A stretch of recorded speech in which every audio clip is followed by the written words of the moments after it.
I served my country. My wife served my brother. Now she's dying and I won't help. So, yeah, this is probably going to sound like a bad soap opera, but I swear every word is real. 29 million, spent the last year overseas serving my country. The only thing that kept me going was the thought of coming home to my wife, Lisa, 27F. Every letter I wrote to her, every call I managed to squeeze in, I told her how much I missed her, how I couldn't wait to hold her again. The day I finally came back, I expected the big, dramatic reunion. Maybe not like the movies, but at least Lisa waiting for me at the airport. Instead, silence. No calls, no texts, nothing. I figured, okay, maybe she's just busy or wants to surprise me at home. But when I got to our apartment, it was half empty. Her clothes, her stuff, gone. Just a note on the counter that said, "We need to talk." I felt my stomach drop. I called her immediately, straight to voicemail. I tried again. Same thing. My hands were shaking at this point, but I held on to hope that maybe, just maybe, there was a logical explanation. I was wrong. The explanation came from my younger brother, Jake. 26 million.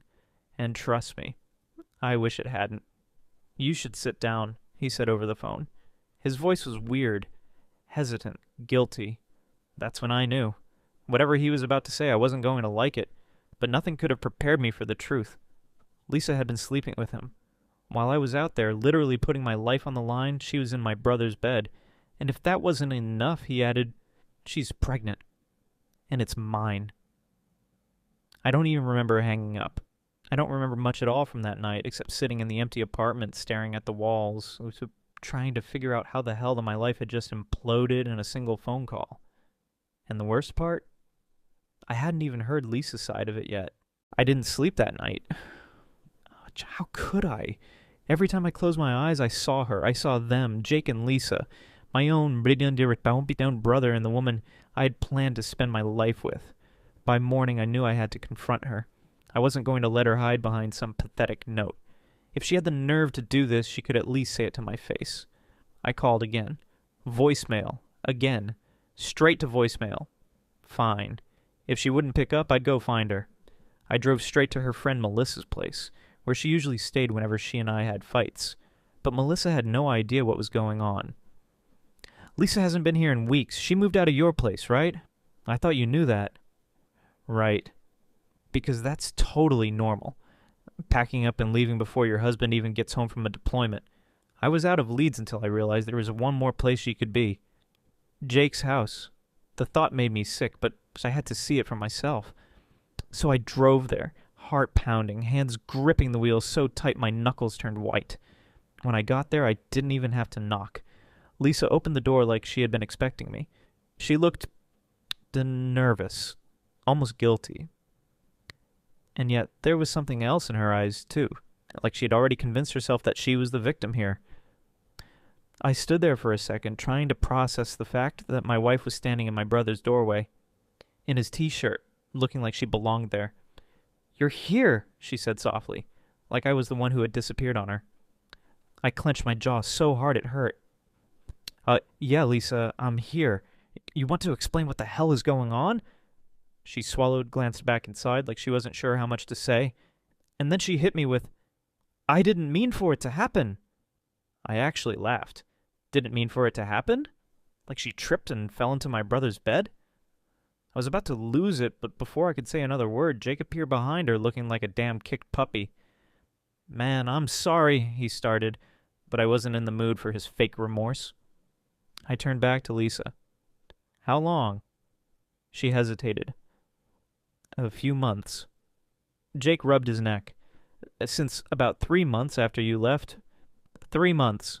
I had been writing to her, calling her, telling her how much I missed her. Meanwhile, she was already with him. I looked between them, waiting for the anger, the shouting, the excuses, but all I felt was nothing. Just an empty, sinking feeling in my chest. "You know what?" I finally said. "You two deserve each other." Then I turned around and walked away. Lisa called after me, but I didn't stop. Jake didn't say anything. He knew better. I got in my car, slammed the door, and drove off. I had no idea where I was going, but I knew one thing. I was never looking back. I barely slept that night. My mind kept replaying the conversation with Lisa and Jake, the way she looked at me with guilt but not regret, the way Jake stood behind her like a coward, too ashamed to meet my eyes. By the time morning rolled around, I knew one thing. I was done. I grabbed my phone and started erasing them from my life. Pictures, messages, contacts. I didn't just block them. I wiped them out completely. No closure, no explanations. They weren't worth it. But of course, the peace didn't last long. That afternoon, my mom called. At first, I thought maybe, just maybe, she was reaching out to check on me. But the second I answered, I knew better. Jake told us what happened. Her voice was careful, like she was tiptoeing around a bomb. I stayed silent, waiting for whatever excuse was coming next. Look, honey, we don't condone what they did, but he's your brother. I let out a sharp laugh.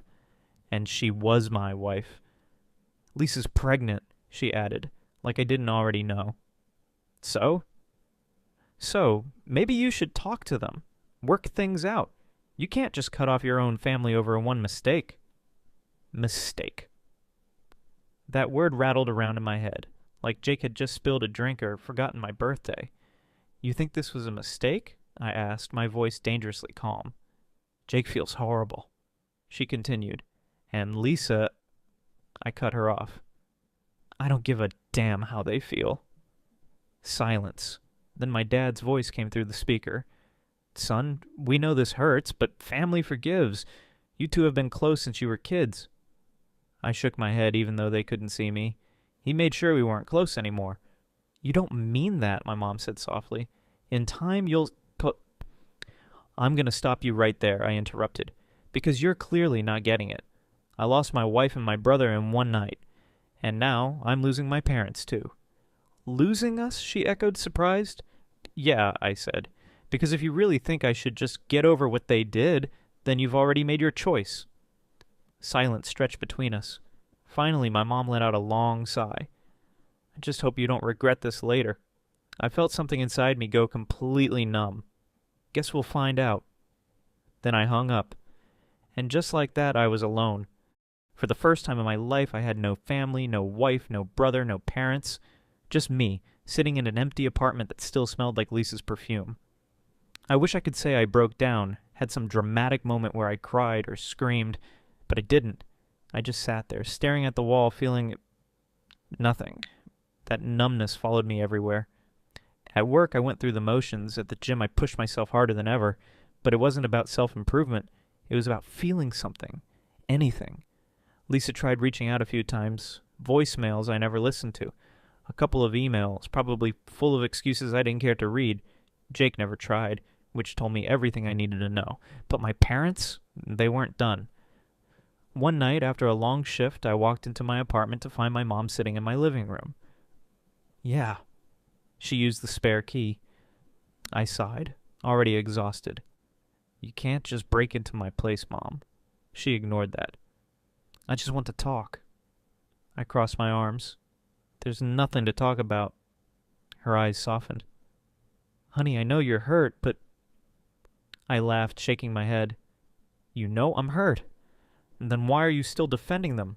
I'm not defending what they did, she said quickly, but I don't want to lose you over this. I exhaled sharply, running a hand through my hair. Then maybe you should have stood by me instead of acting like this was some minor argument we could just move past. She hesitated, then tried a different angle. Lisa's not doing well. That caught me off guard. What? She's... sick? We're really sick, she said softly. She asked for you. I stared at her, trying to process that. Then I remembered the last time Lisa asked for me. 3 months after I left, when she wanted to talk to Jake instead. I clenched my jaw. Not my problem? Mom's eyes widened. How can you say that? You loved her. Yeah, I said. And look where that got me. She looked like she wanted to say more, to push harder, but something in my face must have told her not to. Instead, she just sighed and stood up.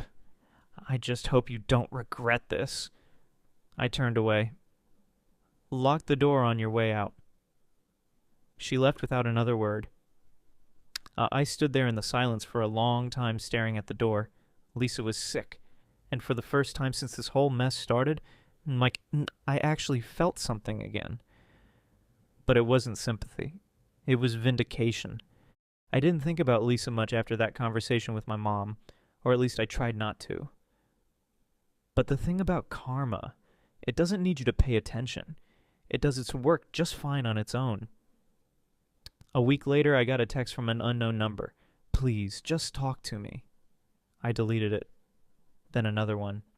I'm sorry, I know I don't deserve it, but I need to see you. I blocked the number. If she was expecting me to suddenly forget what she'd done just because now she was the one suffering, she was delusional. She made her choice. She chose my brother. She chose to betray me when I was thousands of miles away, fighting to come home to her. So why the hell should I care now? But then my dad called. And for the first time, he sounded serious. She's really sick, son. It's not just a bad flu or something she can get over. I stayed quiet. It's bad, he admitted. Stage 4. For a second, my breath actually caught in my throat. Not out of grief, not out of concern, just shock. Lisa was dying.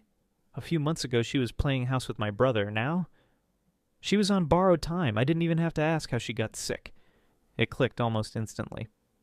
It's genetic, Dad continued. Her family has a history of it, but she never thought it would happen to her. So let me get this straight. She cheats on me, gets pregnant with my brother's kid, and now the same man she threw everything away for is the reason she's dying? That's karma. I let out a slow breath. What do you want me to do about it? She wants to see you. Of course she does. Just one conversation, son.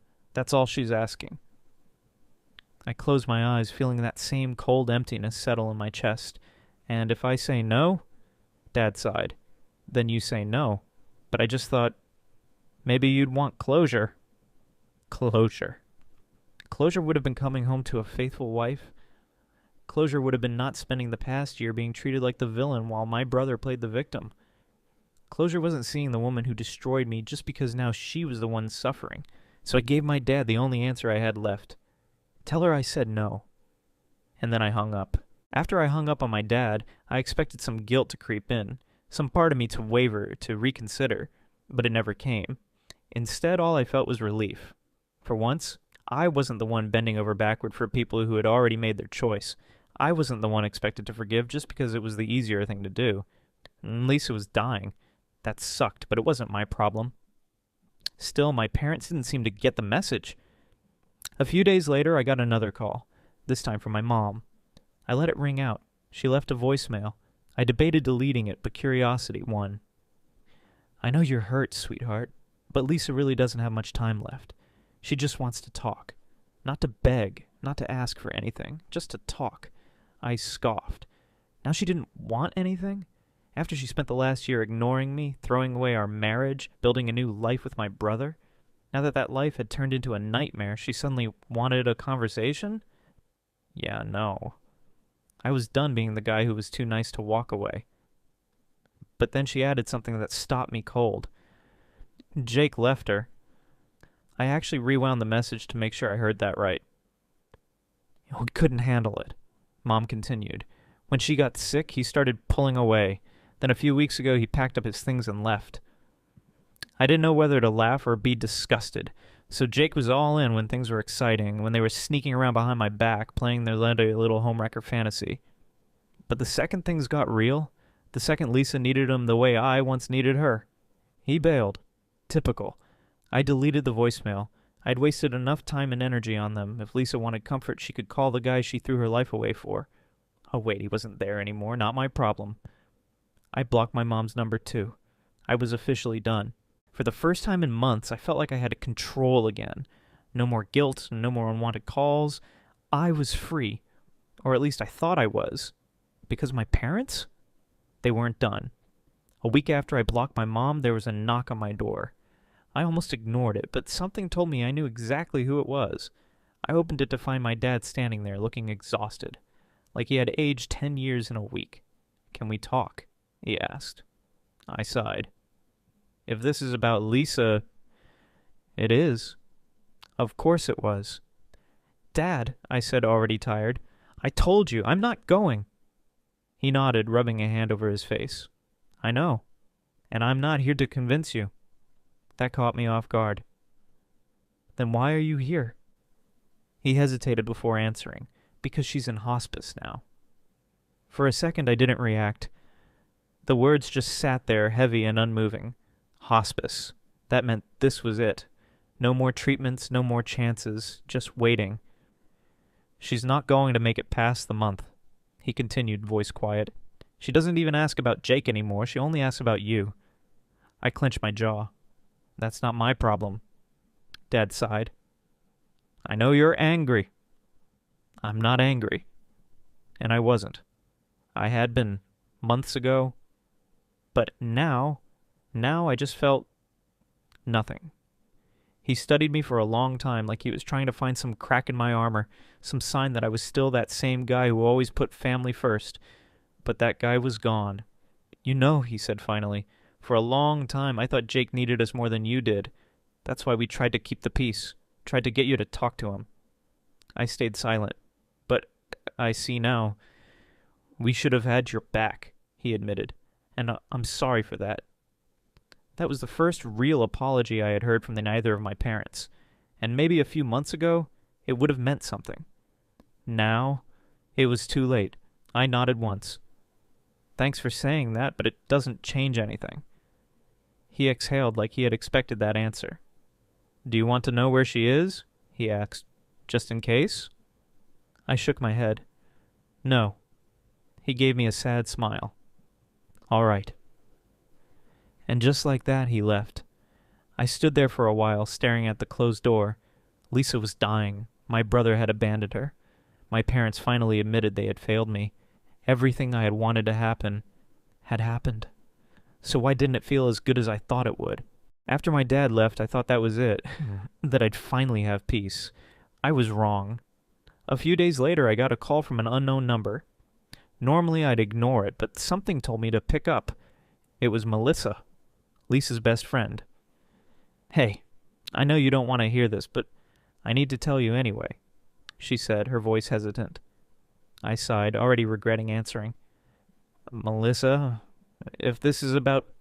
She doesn't have much time left. That stopped me. She's been asking for you, she continued. I don't know why, and I'm not saying you owe her anything, but if you want to say anything, now's the time. I gripped the phone tighter. Why did you care? Because I've never seen her like this before, Melissa admitted. She's not asking for Jake. She's not asking for her parents. Just you. And I think it's because she knows she messed up, that she picked the wrong person. I let out a slow breath. She made her choice, Melissa. She can live with it. She won't be living with it much longer, she said softly. Silence. For the first time I hesitated, not because I wanted to see Lisa, not because I wanted to forgive her, but because this was it. Once she was gone, there would be no more calls, no more messages, no more anything. But then I remembered something. She had already been dead to me for months. I'm sorry, Melissa, I said finally, but I have nothing left to say to her. She sighed. I figured. Just take care of yourself, all right? You too. I hung up, and that was the last time I ever heard Lisa's name spoken to me, because 3 days later she was gone. Lisa died 3 days after Melissa's call. I didn't hear about it from my parents. Didn't hear about it from Jake, who, as far as I knew, had vanished into whatever hole he crawled into. I found out through an obituary someone shared on Facebook. No long-winded tribute, no dramatic goodbyes, just a simple post from her family. Lisa Marie Thompson, 27, passed peacefully in hospice care. She is survived by her parents and her unborn child. That was it. She didn't even make it long enough to give birth. I stared at the screen, waiting for something. Grief, relief, guilt, anything. But all I felt was nothing. I scrolled past it. No message to her family, no comment under the post, no moment of silence. She had already been gone from my life. This was just the final confirmation. I went to work that day like nothing happened. Worked out like I always did. Came home, watched TV, went to bed. And for the first time in months, my phone was silent. No more calls, no more begging. It was over. Lisa was gone. Jake had disappeared. my parents had finally stopped trying. And me? I moved on. Lisa was gone. Jake had vanished. My parents had finally given up. For the first time in a long time, I had peace. No more unwanted calls. No more guilt trips. No more people telling me I should forgive and forget. And you know what? I was fine. No, I didn't suddenly feel free. I didn't wake up the next day with some grand revelation about life. I just kept going. I worked. I traveled. I reconnected with old friends, made new ones. I stopped thinking about what ifs and started focusing on what's next. And Jake? Last I heard, he was broke and drinking himself into oblivion. He lost his job, burned through his savings, and had nobody left to clean up his mess. I guess that's what happens when you build your life on betrayal. Eventually it collapses. My parents, they never apologized again, but they didn't push me either. We talk occasionally, but it's different now. Distant, like they know they lost something they'll never get back. And Lisa? Well, Lisa became a lesson. A reminder that some betrayals aren't meant to be forgiven. That sometimes people don't deserve closure. That walking away was the best thing I ever did. And I never looked back.